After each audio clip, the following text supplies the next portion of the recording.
Hello and welcome to Adam's Sports Show. I'm Adam Green. This is my sports show. Let's get to some stories. First off, Phoenix Suns forward Michael Beasley was arrested on suspicion of marijuana possession. This is my shocked face. But in all fairness to the 24-year-old, of all the bad crimes he could have potentially committed, this one isn't high on the list. Phoenix Suns bought the domain name beat.la, which was a clever move that should help with the team's rivalry. Of course, what would also help is having better players, but, that's neither here nor there. In other news, in a press conference discussing his appeal of a 211-game suspension for PED use, New York Yankee Alex Rodriguez said the ordeal has been tough on him because, quote, I'm a human being. But with all the foreign substances he's put into his body, can we really be sure that that claim is accurate? 12 other players were also banned for 50 games, and many of them apologized, saying this is one of the biggest mistakes of their lives. However, their apologies were about as well done and believable as Discovery Channel's documentary on Megalodon. In other news, Johnny Manziel, but you know what? Let's introduce a new segment.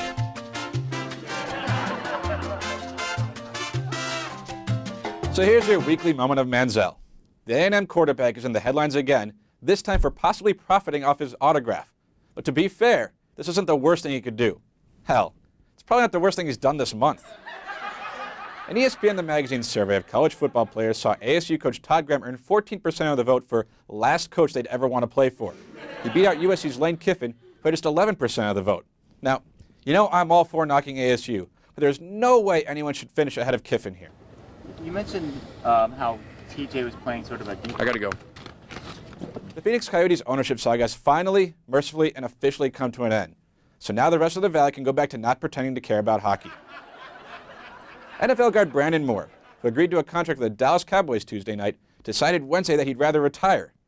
Rumor is Tony Romo attempted to contact Moore before he called it quits, but all his messages were intercepted.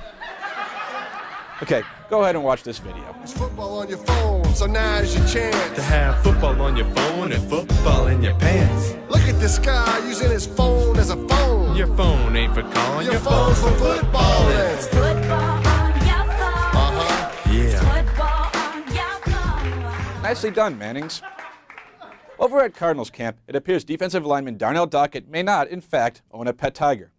This is the most disappointing thing to happen to a Cardinals training camp since the quarterback battle between Kevin Kolb and John Skelton. Timberwolves rookie Shabazz Muhammad, who brought a girl to his room at the NBA's rookie transition program, was kicked out for violating a rule that says any outside guests must be approved by program administrators. This seems a tad hypocritical, because the reason Minnesota wanted Muhammad in the first place was his ability to score. All right, now it's time for the tweet of the week.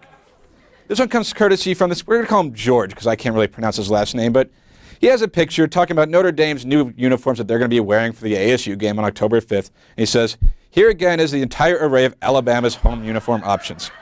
There's one uniform there, so kind of poking fun at the idea that all these colleges have so many different uniforms, and I thought it was funny. Anyway, that's going to do it for this edition of Adam's Sports Show. Thanks for watching. We'll do this again next week, right here on ArizonaSports.com.